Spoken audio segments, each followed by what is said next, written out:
All right, hello everyone.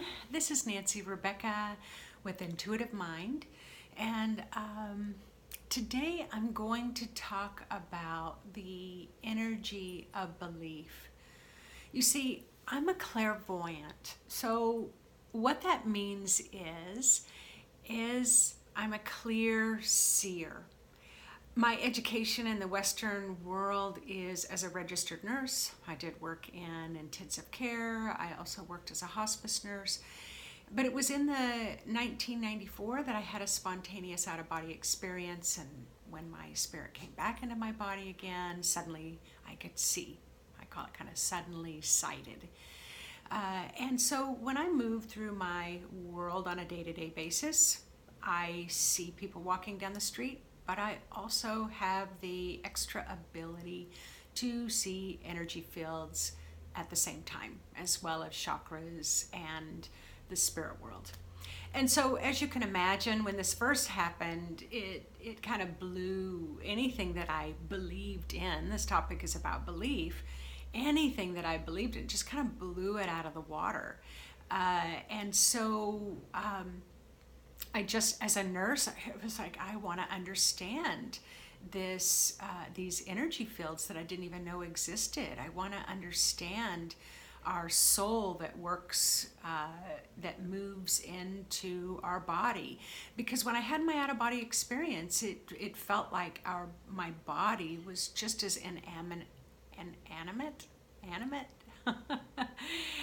as my car sitting in the garage. That it was actually my soul that moves through the energy of my physical human body and my human energy field that brings life to everything that I do. So so last week I made a video on intention, and this week it's about belief. So when I was asking Spirit about kind of the mechanics of how belief works, the energy of belief works, Spirit was explaining to me, it's like, look, it's like this pan, if you're picking up a pan, and imagine this pan is a symbolic representation of your human body. And then you put water in the pan. So the water would be the symbolic representation of your spirit. So you've got the fluidity of your spirit, of the water sitting in the pan. When you set your intention, it's like placing the pan on the stove and putting a flame underneath. Intention is the flame. When you set your intention and desire, your dreams, your wishes, it's like your spirit hears that, and it's kind of like in Aladdin, your wish is my command. It types in the intention so that your energy field can shift and adjust and expand to support that intention that you've set for yourself. So now you have the pan, you have the water, you have the flame of intention.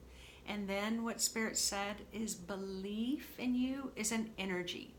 That belief comes from your own soul. And you have to remember, your soul loves you, adores you, believes in you, and knows the purpose that you came to this earth and what you came to do. But you can have belief systems that can block that pure belief from Spirit coming all the way down into your body to help you accomplish what it is that you desire. And so what Spirit said was that energy of belief is like adding the salt to the water when it's sitting on the flame. So I don't know if you know this, but as a cook, if you are boiling water, if you add a pinch of salt to it, it helps the water reach that boiling point faster.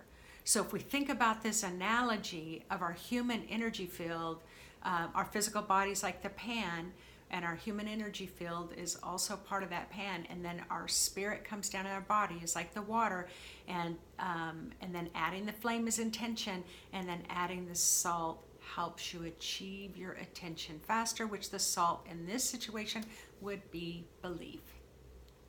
Now, let's say that you have a desire to be a stand-up comedian or a writer or you want to be a marathon runner or a bicyclist or a fashion designer or a comic book artist, so there's lots of different things that you have a desire to do. Then you set that intention. That's what I want to do. I'm going to set my intention. So your spirit kind of types that into the data bank to help shift your energy field into adapting your soul to achieve that intention. And then your belief in yourself adds that extra boost to help you accomplish that. But let's say you have cross purposes with that. So let's say you want to be a fashion designer. And it's like, yeah, but my sense of fashion is really different than everybody else's. I don't know if people out in the world would really buy my stuff. They probably wouldn't buy my stuff. It's probably really weird.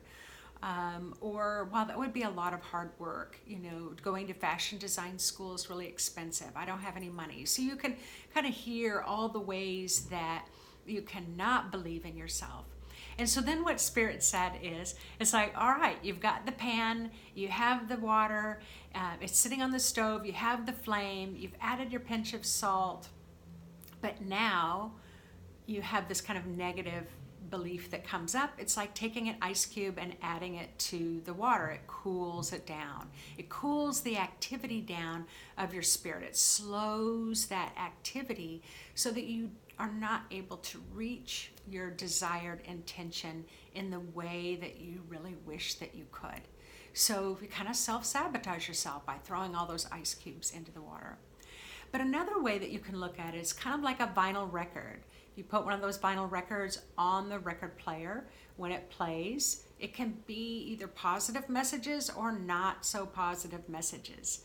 And so when I'm looking at someone's energy field, I can see like the brightness of their soul above in their 7th chakra. But if you have a stack of those black vinyl records, so for some people that stack can be 3 inches thick, for others it can be 10 inches thick, and for even others it can be 10 feet thick of non-belief in yourself.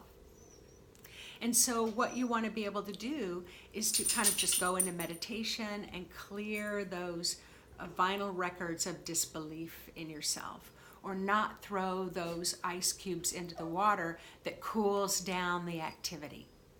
So in belief in yourself, I'm going to do another little video where I kind of guide you through a little mini meditation that you can do to help start dissolving some of those cross purposes in your life that block you from achieving your beliefs.